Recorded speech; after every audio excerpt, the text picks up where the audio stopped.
वैसे जरूरी नहीं है, लेकिन वीडियो को लाइक या फिर डिसलाइक करने की कोशिश जरूर किया करें। तो जैसे इस मूवी का स्टार्ट होता है, हमें मूवी का मेन कैरेक्टर सियोंग दिखाया जाता है और उसकी बेटी का बर्थडे होता है। इसीलिए सियोंग की मदर उसे कुछ पैसे देती है ताकि वो अपनी बेटी को डिनर पर ले जा सके। लेकिन अब सियोंग को और पैसों की जरूरत होती है, तो इसीलिए वो अपनी मदर का एटीएम कार्ड चुरा लेता है। इसके बाद वो अपनी मदर के सारे पैसे चुरा लेता है और पैसों को वो लगा देता है हॉर्स राइडिंग में, और इस गेम में वो 4 मिलियन वॉन जीत जाता है। अब सियोंग ने एक कंपनी से बहुत सारे पैसे उधार ले रखे थे, तो इसीलिए वही लोग उसके पीछे पड़ जाते हैं। इसके बाद वो सियोंग को पकड़ ही लेते हैं और वो उसे काफी मारते हैं। और जब सियोंग उनके पैसे लौटाने के लिए अपने पॉकेट चेक करता है, तो वो देखता है कि उसके पास तो पैसे हैं ही नहीं, यानी वो वाले पैसे जिसने हॉर्स राइडिंग में जीते थे। और तब उसे याद आता है कि जब वो इन लोगों से बचकर भाग रहा था तो वो एक लड़की से टकरा गया था, तो जरूर उसी लड़की ने ही उसकी जेब काट ली। अब क्योंकि सियोंग के पास पैसे तो होते ही नहीं, तो इसीलिए वो लोग उसे 1 महीने का और टाइम देते हैं जिसमें कि वो उनके पैसे लौटा दे। इसके बाद सियोंग कुछ पैसों का अरेंज करता है और अपनी बेटी को डिनर पर ले जाता है। इसके बाद सियोंग जल्दी से स्टेशन पर पहुंचता है, लेकिन अनलकीली उसकी ट्रेन तो मिस हो गई थी। और जब सियोंग वहां पर बैठकर ट्रेन के आने का वेट कर रहा था कि तभी अचानक से उसके पास एक आदमी आता है, और ये अननोन पर्सन था, यानी सियोंग उसके बारे में कुछ नहीं जानता था। फिर वो अननोन पर्सन सियोंग को कहता है कि मैं तुम्हारे साथ एक गेम खेलना चाहता हूँ। वो सियोंग को कहता है कि अगर तुम इस गेम में जीत गए तो मैं तुम्हें 1 लाख वॉन दूंगा। तब इतने सारे पैसों का सुनकर सियोंग के गेम खेलने के लिए एग्री हो जाता है। इसके बाद सियोंग काफी मार खाने के बाद ये गेम जीत जाता है, यानी वो 1 लाख वॉन हासिल कर लेता है। इसके बाद वो अननोन पर्सन सियोंग को एक कार्ड देता है, ये कहते हुए कि अगर तुम और पैसे जीतना चाहते हो तो इस कार्ड पर जो नंबर लिखा हुआ है उस पर कांटेक्ट करना। इसके बाद सियोंग जब अपने घर जाता है तो उसकी मदर उसे कहती है कि तुम्हारी बेटी अगले साल अपने स्टेप फादर के साथ यूएस में शिफ्ट हो रही है। यहाँ पर हमें ये पता चलता है कि सियोंग की डिवोर्स हो गई है और उसकी वाइफ ने दूसरी शादी भी कर ली है। लेकिन सियोंग कभी भी ये नहीं चाहता था कि उसकी बेटी उससे दूर जाए, लेकिन उसे बहुत सारे पैसे चाहिए होते हैं अपनी बेटी की कस्टडी वापस लेने के लिए, तो इसीलिए सियोंग उस कार्ड वाले नंबर पर कॉल करता है। इसके बाद सियोंग को एक गाड़ी में लाया जाता है जहाँ पर और भी लोग थे, लेकिन फिर उन सारे लोगों को बेहोश कर दिया जाता है। और जब उन सब लोगों की आंख खुलती है तो वो खुद को एक फैसिलिटी में पाते हैं जहाँ टोटल 456 लोग थे, और वो वहाँ पर एज अ प्लेयर थे क्योंकि उन सबको एक यूनिफॉर्म भी पहनाया हुआ था। इस फैसिलिटी का होस्ट यानी लीडर एक आदमी था जो कि फ्रंट मैन था वहाँ पर, और वो सब पर नजर रख रहा था। अब यहाँ पर एक कॉमन चीज थी कि जितने भी लोगों को वहाँ पर लाया गया था उन सब ने कर्जे लिए हुए थे बहुत ज्यादा। सियोंग वहाँ पर प्लेयर नंबर 1 से मिलता है जो कि एक बूढ़ा आदमी था। उस बूढ़े आदमी को ब्रेन ट्यूमर था, यही वजह थी कि वो यहाँ पर आया था क्योंकि उसकी लाइफ तो वैसे भी खत्म ही होने वाली थी। इसके बाद वहाँ पर 2 प्लेयर्स जिनमें लड़की का नाम सैब्यूक और लड़के का नाम जेंग होता है, उनके बीच फाइट होती है। अब यहाँ पर सैब्यूक वही लड़की थी जो सियोंग के पैसे लेकर भाग गई थी, यानी उसी ने उसकी जेब काटी थी। सियोंग तो उसे देखते ही पहचान लेता है, इसीलिए वो अपने पैसे मांगने के लिए उसके पास जाता है। तभी वहाँ पर कुछ गार्ड्स आ जाते हैं जिन्होंने पिंक कलर का यूनिफॉर्म पहना था और उनके फेस अच्छी तरह से कवर्ड थे। गार्ड्स उन सभी प्लेयर्स को बताते हैं कि तुम्हें यहाँ पर टोटल 6 गेम्स खेलनी होंगी और जो इस गेम का विनर होगा उसे बहुत सारे पैसे मिलेंगे।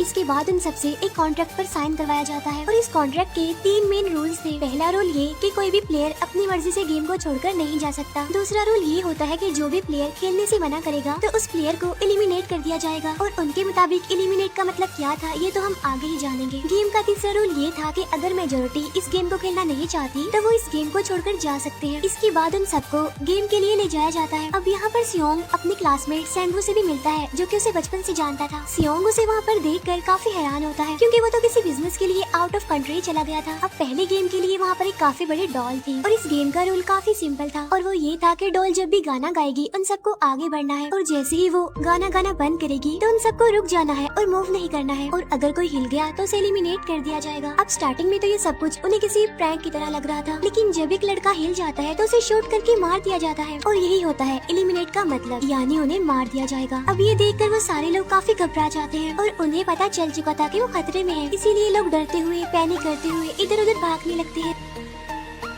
लेकिन अब क्योंकि गेम का रूल था इसीलिए जो भी हिलता है उसे मार दिया जाता है, और जितने भी सर्वाइवर होते हैं वो किसी न किसी तरह इस गेम को कंप्लीट कर ही लेते हैं। लेकिन जो लोग मर जाते हैं उनकी डेड बॉडीज को वहाँ से ले जाया जाता है, और अब 456 प्लेयर्स में से सिर्फ 255 ही रह गए थे। अब क्योंकि वो सारे प्लेयर्स इतना ज्यादा डर जाते हैं कि अब कोई भी गेम खेलना नहीं चाहता था। लेकिन जैसा कि रूल नंबर 3 था कि अगर मेजोरिटी चाहे तो वो ये गेम स्किप कर सकती है, तो इसीलिए उनका लीडर यानी फ्रंटमैन वोटिंग करवाता है। लेकिन इससे पहले उन्हें प्राइज मनी दिखाई जाती है, यानी जो विनर को मिलेगी। लेकिन इन केस अगर कोई गेम को छोड़कर चला जाएगा तो ये सारे पैसे मरे हुए प्लेयर्स की फैमिलीज को मिल जाएंगे और ये prize money total 45 billion won होती है। इसके बाद वोटिंग करवाई जाती है जिसमें मेजोरिटी इस गेम को खेलना नहीं चाहती थी, तो इसीलिए गेम को यहीं पर स्टॉप कर दिया जाता है। लेकिन अगर कभी फ्यूचर में वो लोग चाहें तो इस गेम को रिज्वाइन कर सकते हैं। इसके बाद सभी लोगों को उनके घरों पर छोड़ दिया जाता है। नेक्स्ट डे सियोंग पुलिस स्टेशन जाता है और वहाँ पर वो पुलिस को सारी बात बता देता है, लेकिन उन लोगों को सियोंग की बातों पर यकीन नहीं होता और उल्टा वो लोग उसे पागल समझने लग जाते हैं। इसके बाद सियोंग उन्हें वही वाला कार्ड दिखाता है, लेकिन हैरान कर देने वाली बात तो ये है कि उस पर जो नंबर था वो रॉन्ग था। इसके बाद सियोंग जब घर जाता है तो उसकी मदर वहाँ पर नहीं होती। उधर सियोंग का क्लासमेट सेंगू अपनी मदर को छुप कर देख रहा होता है और तभी वहाँ पर सियोंग भी आ जाता है। यहाँ पर सेंगू अपसेट होते हुए सियोंग को बताता है कि मेरे ऊपर 6 बिलियन का कर्ज है। वो बताता है कि मैंने क्लाइंट्स के पैसे लेकर स्टॉक मार्जिन में लगा दिए थे, लेकिन अनलकीली वो सारे पैसे डूब गए। और तभी सियोंग के पास हॉस्पिटल से कॉल आती है। सियोंग की मदर का पाँव काफी इंजर्ड था, लेकिन डायबिटीज का ट्रीटमेंट न होने की वजह से उनकी चोट और ज्यादा बढ़ गई। तब डॉक्टर सियोंग को बताते हैं कि तुम्हारी मदर का ट्रीटमेंट हो सकता है, लेकिन इसके लिए हमें इनका पाँव काटना होगा। लेकिन इस ऑपरेशन में बहुत सारे पैसे लगने वाले थे, लेकिन जाहिर सी बात है सियोंग के पास इतने पैसे तो होते नहीं। इवन उसने तो अपनी मदर के इंश्योरेंस के पैसे भी उड़ा दिए थे। तब इसीलिए सियोंग पैसे मांगने के लिए अपनी वाइफ के पास जाता है, लेकिन उसकी वाइफ उसे पैसे देने से इनकार कर देती है। फिर उसकी वाइफ अपने हस्बैंड को बताती है कि सियोंग आया था पैसे मांगने के लिए और तभी उसका हस्बैंड सियोंग को पैसे देने आता है। साथ साथ उसे ये भी कहता है कि मेरी फैमिली से दूर रहो, लेकिन सियोंग उसे मारने लगता है और तभी उसकी बेटी भी वहाँ पर आ जाती है। इसके बाद सियोंग का एक फ्रेंड अपने बॉस के पास पैसे मांगने जाता है, लेकिन उसका बॉस उसे पैसे देने से मना कर देता है, तो इसीलिए उन दोनों के बीच फाइट होने लगती है। इस फाइट के दौरान उसके बॉस का हाथ मशीन में आ जाता है, तो मौके का फायदा उठाकर सियोंग का फ्रेंड पैसे लेकर वहाँ से भाग जाता है। फिर इसके बाद सियोंग का फ्रेंड अपने घर आकर अपनी वाइफ को कहता है कि पहली फ्लाइट लो और जाओ यहाँ से। इसके बाद सईब्यूक एक एजेंट से मिलती है, क्योंकि उसने अपनी मदर को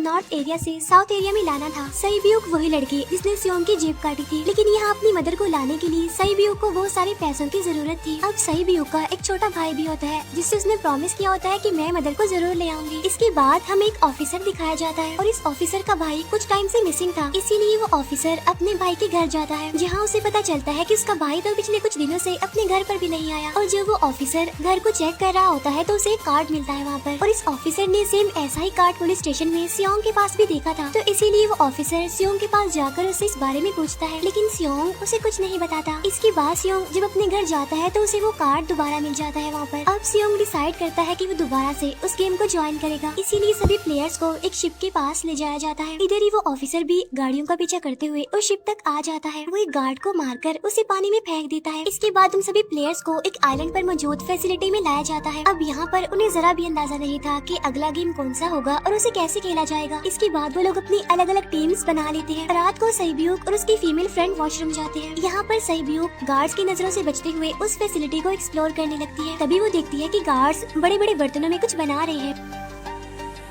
लेकिन अब क्योंकि गार्ड्स को शक हो जाता है तो ये गार्ड वॉशरूम्स को चेक करने के लिए आता है, लेकिन तब तक सईब्यूक वापस आ चुकी थी। इसके बाद सईब्यूक अपनी फीमेल फ्रेंड को सारी बात बता देती है जो उसने देखा था, लेकिन यहाँ पर सेंगू उन दोनों की बातें सुन लेता है और वो इस बारे में सईब्यूक से पूछता है, जिस पर सईब्यूक बताती है कि वो बड़े बड़े बर्तनों में कुछ पका रहे थे। इसके बाद उन सभी प्लेयर्स को प्लेग्राउंड में लाया जाता है, जहाँ पर उनके सामने 4 शेप्स थी। 4 शेप्स में से उन्होंने किसी एक शेप को चूज करना था। अब यहाँ पर सेंगू को पता चल जाता है कि गेम क्या है और क्या करना है हमें। सेंगू सियोंग को बताता है कि सबने अलग अलग शेप्स को चुनना है। इसके बाद उन सभी को एक छोटा सा बर्तन दिया जाता है जिसमें की शेप्स बनी होती है। अब गेम उनकी ये होती है कि उन्होंने किसी तरह उस शेप को बाहर निकालना है बगैर डैमेज किए, लेकिन अगर शेप जरा से भी खराब हो गई तो उन्हें एलिमिनेट कर दिया जाएगा, यानी मार दिया जाएगा। अब यहाँ पर सेंगू तो इजिली उस शेप को निकाल लेता है, लेकिन सियोंग इतना ज्यादा घबरा जाता है कि उसकी हालत खराब होने लगती है, लेकिन फिर वो किसी न किसी तरह करके इस गेम को भी जीत लेता है। इसके बाद उन सबको वापस से रूम में लाया जाता है। अब यहाँ पर 187 प्लेयर्स वापस आए थे, जिनमें से अब सिर्फ 108 ही रह गए थे। इसके बाद उन सबको खाने के लिए ले जाया जाता है, लेकिन खाने की वजह से जैंग की एक लड़के से फाइट हो जाती है, जहाँ पर जैंग उस लड़के को इतना ज्यादा मारता है कि वो मौके पर ही मर जाता है। इधर ही हम देखते हैं कि उन प्लेयर्स में से एक डॉक्टर होता है जो गार्ड्स के साथ मिलकर मरे हुए लोगों के ऑर्गन्स निकाल कर उन्हें चाइनीज को बेचने का काम करता है। इसीलिए जब भी डेड बॉडीज को ले जाया जाता है तो वो डेड बॉडीज को वाइप कर लेते हैं, क्योंकि ये सब कुछ एक प्लान के अकॉर्डिंग चल रहा था, क्योंकि ये सारा कुछ फ्रंट मैन से छुप कर हो रहा था। यही वजह थी कि कंट्रोल रूम में भी उन्होंने अपना ही एक आदमी बिठाया हुआ हुआ था, जो कि उन लोगों की सारी वीडियो फुटेज डिलीट कर देता था। और गार्ड्स तो डॉक्टर को गेम के बारे में पहले ही बता देते थे ताकि वो सरवाइव कर सके। यहाँ पर एक गार्ड उसी प्लेयर डॉक्टर को बताता है कि आज हमने प्लेयर्स को जानबूझकर खाना कम दिया है ताकि वो आपस में लड़ने लगे, जिससे होगा ये कि सारे वीक प्लेयर्स गेम से आउट हो जाएंगे। साथ ही गार्ड डॉक्टर को अपनी अगली गेम के बारे में बता देता है। अब 30 मिनट के बाद वहाँ पर लाइट्स ऑफ होने वाली थी। अब यहाँ पर सैंगवू को पता था कि सियोंग की टीम जरूर कोई उल्टा काम करेगी, इसीलिए वो उस टीम को अपने पास बुलाकर उन्हें रिलैक्स रहने के लिए कहता है। उधर वो जो डॉक्टर प्लेयर होता है वो जैंग की टीम में शामिल हो जाता है। यहाँ पर डॉक्टर जैंग को बता देता है कि अगला गेम क्या होने वाला है। इसके बाद लाइट्स ऑफ हो जाती है और जैंग अपनी टीम के साथ मिलकर बाकी सभी को मारने लगता है। जैंग एक लड़की को मारकर सैब्यू को मारने जाता है, लेकिन तभी सियोंग उसे बचा लेता है। इसके बाद गार्ड्स वहाँ पर आकर उन सभी को रोक लेते हैं और अब टोटल 80 लोग रह गए थे। इसके बाद उन सभी को तीसरे गेम के लिए ले जाया जाता है और यहाँ पर उन्हें 10-10 प्लेयर्स की एक टीम बनाने के लिए कहा जाता है और वो लोग ऐसा ही करते हैं, अपनी अपनी टीम बना लेते हैं। अब क्योंकि जैंग को अगली गेम के बारे में पहले ही पता होता है, इसीलिए वो सैब्यू की फीमेल फ्रेंड को अपनी टीम में नहीं रखता और वो अपनी टीम में सिर्फ मर्दों को ही रखता है। इसके बाद सैंगवू भी अपनी एक टीम बना लेता है। अब क्योंकि उन्हें एक प्लेयर की जरूरत थी, तो इसीलिए सैब्यू की फीमेल फ्रेंड उनकी टीम में शामिल हो जाती है और ये गेम असल में टग ऑफ वॉर का होता है, यानी उन्होंने अपने सामने वाली टीम को नीचे गिराना था। इसके बाद गेम स्टार्ट हो जाती है और जैंग की गेम बड़ी आसानी से इस गेम को जीत लेती है। इसके बाद बारी होती है सैंगवू की टीम की। तब प्लेयर नंबर 1 यानी वो बूढ़ा आदमी कहता है कि मैंने अपनी जिंदगी में बहुत सारी टग ऑफ वॉर्स खेल रखी है, इसीलिए उन सबको गाइड करता है कि इस गेम को कैसे जीतना है।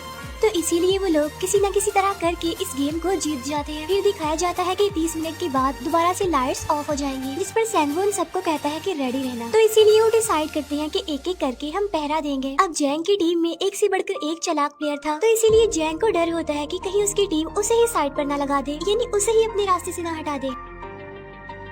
दूसरी तरफ डॉक्टर और गार्ड्स मिलकर डेड बॉडी की ऑर्गन्स निकाल रहे होते हैं और इन ऑर्गन्स को डिलीवर करने जाना था गार्ड नंबर 28 एंड 29। तब वो सभी एक डेड बॉडी के बारे में बातें करने लगती हैं, जिसकी सिर्फ एक किडनी थी और वो उसे ज़ॉम्बी कह रहे थे। अब यहाँ पर जो गार्ड नंबर 29 था, यानी जिसने वो ऑर्गन्स डिलीवर करने जाने थे, वो कोई और नहीं बल्कि वो ऑफिसर था जो गार्ड के बेस में वहाँ पर आया था। और ये सब बातें सुनकर उसे शक होता है कि शायद ये लोग मेरे भाई की बात कर रहे हैं, क्योंकि उसकी भी एक ही किडनी थी। इसके बाद नंबर 28 और 29 यानी वो ऑफिसर ऑर्गन्स को डिलीवर करने के लिए चले जाते हैं। रास्ते में वो ऑफिसर नोटिस करता है कि टनल में तो बॉम्ब लगा हुआ है। तब नंबर 28 उसे बताता है कि जब हम यहाँ से बाहर निकलेंगे तो इस जगह को ब्लास्ट कर दिया जाएगा। अब यहाँ पर वो ऑफिसर नंबर 28 से और इन्फॉर्मेशन लेने की कोशिश करता है, इसीलिए नंबर 28 को उस पर डाउट होने लगता है। इसीलिए वो उस ऑफिसर को अपना फेस दिखाने के लिए कहता है। अब यहाँ पर वो ऑफिसर अपना फेस भी दिखा देता है, साथ साथ वो नंबर 28 पर गन पॉइंट भी कर देता है। साथ साथ वो ऑफिसर उससे एक किडनी वाले आदमी के बारे में पूछता है कि वो कौन है जिसे तुम ज़ॉम्बी कहते थे, जिस पर वो नंबर 28 उससे कहता है कि वो तो एक लड़की थी। अब यहाँ पर नंबर 28 उस ऑफिसर को कहता है कि तुम लीडर के रूम में जाकर सारी इन्फॉर्मेशन देख सकते हो, वहाँ पर सबका डाटा है। ये जानने के बाद वो ऑफिसर नंबर 28 को मार डालता है। उधर वो डॉक्टर गार्ड से अगली गेम के बारे में पूछता है, लेकिन इस बार गार्ड्स को भी अगली गेम के बारे में पता नहीं होता। तब इसीलिए डॉक्टर को गुस्सा आ जाता है और वो एक गार्ड को पकड़ लेता है और उनकी फाइट होने लगती है। इसी फाइट में डॉक्टर उस गार्ड को मार कर वहाँ से भाग जाता है। इसके बाद एक गार्ड भी उसका पीछा करता है और वो दोनों प्लेग्राउंड में आ जाते हैं। यहाँ पर गार्ड डॉक्टर को अपनी बातों में फंसा कर उसे मारने वाला होता है, लेकिन तभी लीडर इन्हीं फ्रंटमैन आकर उसे मार डालता है और बाद में उस डॉक्टर को भी मार डालते हैं। साथ साथ इन्हीं वहीं पर नंबर 28 की डेड बॉडी भी मिल जाती है, जिससे इन्हें ये पता चल जाता है कि फैसिलिटी में कोई घुस गया है। उधर वो ऑफिसर लीडर इन्हीं फ्रंटमैन के रूम तक पहुंच जाता है। तब वो चेक करते करते एक ऐसे रूम में जाता है जहाँ पर सबके रिकॉर्ड्स थे, और जब वो ऑफिसर रिकॉर्ड चेक कर रहा होता है तो उसे सभी विनर्स की एक लिस्ट मिलती है, जिसमें उसके भाई का भी नाम था, यानी वो भी कभी विनर था। उधर सभी प्लेयर्स को 4th गेम के लिए ले जाया जाता है, जहाँ पर उन सबको अपना अपना पार्टनर चुनने के लिए कहा जाता है और वो प्लेयर्स करते भी ऐसा ही है, अपना अपना पार्टनर चुन लेते हैं। सैब्यू की फीमेल फ्रेंड भी अपना पार्टनर ढूंढने की कोशिश करती है, लेकिन कोई भी उसका पार्टनर बनने को तैयार ही नहीं था। इसके बाद सभी प्लेयर्स को 10-10 मार्बल्स दिए जाते हैं। असल में ये गेम ऐसी होती है कि एक प्लेयर को अपने पार्टनर से सारे मार्बल्स लेने होते हैं बगैर कोई जोर जबरदस्ती किए, और जो दूसरा पर्सन होगा यानी जिसके पास मार्बल्स नहीं होंगे उसे मार दिया जाएगा। फिर सैंगवू और सियोंग का फ्रेंड ऑड और इवन का गेम खेलते हैं, जिसमें कि उन्होंने गेस करना था कि सामने वाले के हाथ में कितने मार्बल्स हैं। अब यहाँ पर सियोंग का फ्रेंड सैंगवू के सारे मार्बल्स जीत जाता है, जिसकी वजह से लास्ट में सैंगवू के पास सिर्फ एक ही मार्बल बचता है। अब क्योंकि सैंगवू को पता चल चुका था कि अब वो बच नहीं पाएगा, इसीलिए वो सियोंग के फ्रेंड को अपनी बातों में फंसाकर उसे ये यकीन दिलाता है कि अगर हम में से कोई भी हार गया तो हारे हुए लोगों का मैच दोबारा करवाया जाएगा। अब यहाँ पर सैंगवू धोखे से सियोंग के फ्रेंड के सारे मार्बल्स चेंज कर देता है। इसके बाद सैंगवू मार्बल्स लेकर गार्ड को दे देता है और वहाँ से बाहर चला जाता है। और जब सियोंग का फ्रेंड मार्बल्स चेक करता है तो वहाँ पर पर पत्थर होते हैं। उधर प्लेयर नंबर 1 यानी उस बूढ़े आदमी की हालत खराब हो रही थी, इसीलिए वो तो इधर उधर घूम रहा था, लेकिन सियोंग किसी तरह उसे खेलने के लिए एग्री कर लेता है। अब यहाँ पर वो दोनों यानी वो बूढ़ा आदमी और सियोंग भी इवन आउट खेलते हैं। अब इनमें से वो बूढ़ा आदमी सियोंग के सारे मार्बल्स जीत जाता है, लेकिन लास्ट राउंड में वो बूढ़ा आदमी भूल जाता है कि उसने क्या चूज किया था। तो यहाँ पर सियोंग उसे बातों में फंसा कर उसके सारे मार्बल्स ले लेता है, लेकिन यकीन मानिए कि वो बूढ़ा आदमी काफी चालाक था। उसने एक मार्बल अपने पास ही रखा हुआ था और वो दोबारा से इधर उधर घूमने लगता है। अब यहाँ पर सियोंग उसे रिक्वेस्ट करता है कि प्लीज मेरे साथ एक और गेम खेलो ना। तब यहाँ पर वो बूढ़ा आदमी कहता है कि मुझे पता है कि तुमने सारे मार्बल्स धोखे से लिए हैं मुझसे। वो कहता है कि मुझे सब पता था, बस मैं पागल बनने की एक्टिंग कर रहा था।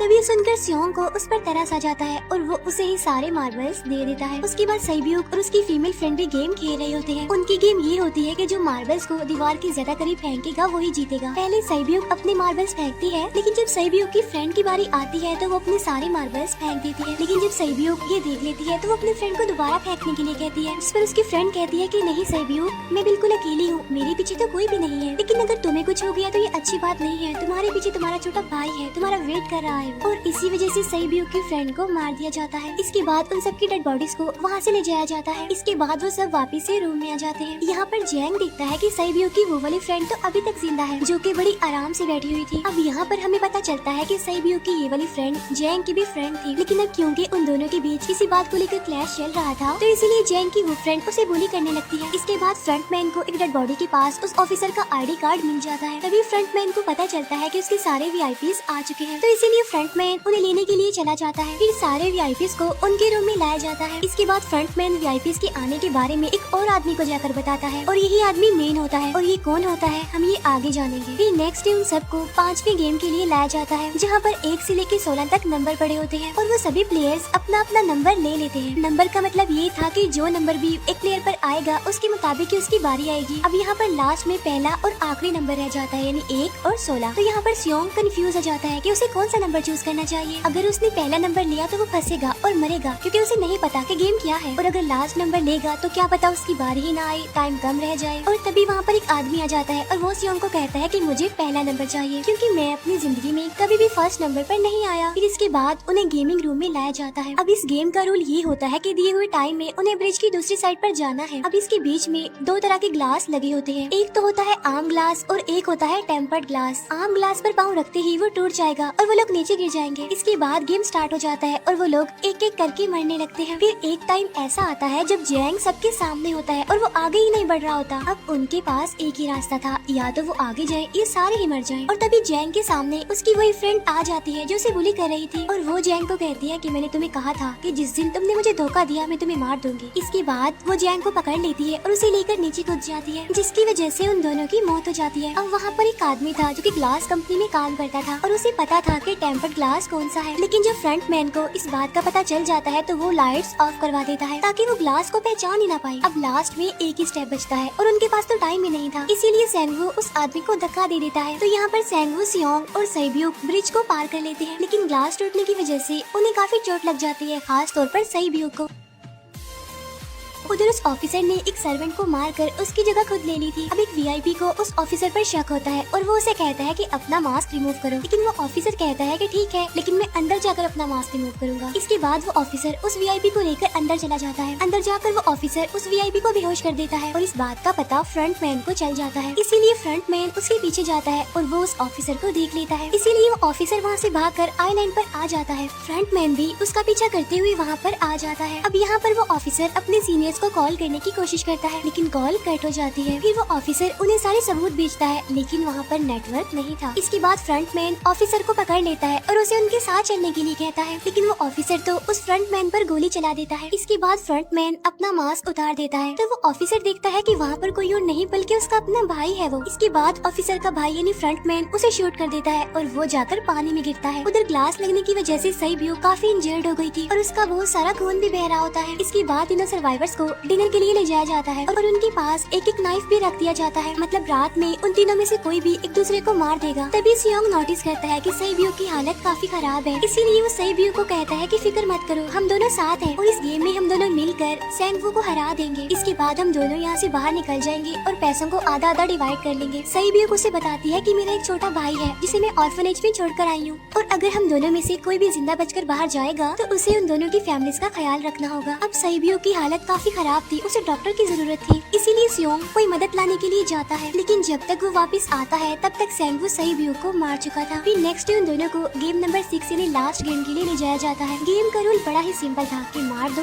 या मर जाओ और इस गेम का नाम होता है स्क्विड गेम। इसके बाद गेम स्टार्ट हो जाती है और उन दोनों के बीच काफी फाइट होती है, लेकिन लास्ट में सैंगवू की हालत खराब होने लगती है। तभी सियोंग कहता है कि मैं इस गेम को रोकना चाहता हूँ और तभी सियोंग सैंगवू को उसके साथ चलने के लिए कहता है, लेकिन सैंगवू तो अपने आप को ही मार डालता है, जिसकी वजह से सियोंग गेम जीत जाता है। फिर फ्रंटमैन सियोंग को कहता है कि तुम बहुत अच्छा खेले, लेकिन मुझे इसकी उम्मीद नहीं थी। इसके बाद सियोंग को उसके घर पर छोड़ दिया जाता है और उसके पास एक एटीएम कार्ड भी था और जब सियोंग उस एटीएम कार्ड को जाकर चेक करता है तो वो दिखता है कि सारे पैसे उसके अकाउंट में भेज दिए जाते हैं। इसके बाद सियोंग अपने घर जाता है, लेकिन तब तक उसकी मदर की डेथ हो जाती है। इसके बाद हमें 1 साल बाद का सीन दिखाया जाता है जहाँ पर हम देखते हैं कि सियोंग की हालत काफी खराब हो गई है, यानी वो काफी नशा करने लग गया है और उसने अब तक उन पैसों को हाथ तक नहीं लगाया। एक दिन एक फूल बेचने वाली औरत सियोंग के पास आती है और वो उसे सेम वैसा ही कार्ड देती है जिसमें एक एड्रेस लिखा हुआ था और फिर सियोंग उस एड्रेस पर जाता है जहाँ पर उसे पता चलता है कि ये सारा किया धरा किसी और का नहीं बल्कि उस बूढ़े का है, प्लेयर नंबर 1 का, और वो अभी भी जिंदा है। यहाँ पर वो बूढ़ा आदमी सियोंग को बताता है कि मैं अपनी लाइफ से बोर हो चुका था और ये सारे गेम मैंने अपने क्लाइंट्स के साथ मिलकर बनाई ताकि मैं लोगों को मरता हुआ देखकर एंजॉय कर सकूं, लेकिन हाँ, हमने किसी को मजबूर नहीं किया था ऐसा करने के लिए और मैंने गेम में इसीलिए पार्टिसिपेट किया क्योंकि गेम देखने से ज्यादा उसे खेलने में मजा आता है। वो कहता है जो पैसे तुम्हारे पास हैं वो मेरे ही हैं और ये कहते ही उस बूढ़े आदमी की मौत हो जाती है। इसके बाद सियोंग सईब्यो के छोटे भाई के पास जाता है और उसे लेकर वो जाता है सैंगवू की मदर के पास और वो सैंगवू की मदर को कहता है कि इस बच्चे का ख्याल रखना, साथ साथ वो उसे एक बैग भी देता है जिसमें बहुत सारे पैसे होते हैं। इसके बाद सियोंग स्टेशन पर जाता है जहाँ पर उसे वही अननोन पर्सन मिलता है जो कि उसे मूवी के स्टार्ट में भी मिला था। यहाँ पर सियोंग उसका पीछा भी करता है, लेकिन तब तक वो भाग चुका था। फिर सियोंग उस कार्ड वाले नंबर पर कॉल करता है और वो पूछता है कि तुम लोग कौन हो और लोगों के साथ ऐसा क्यों कर रहे हो, क्यों खेल रहे हो लोगों की जिंदगी से। लेकिन आगे से उसे रिस्पॉन्स आता है कि सियोंग अगर तुमने जिंदा बचना है तो प्लेन में चढ़ जाओ और इसी के साथ ये मूवी यहीं पर एंड हो जाती है।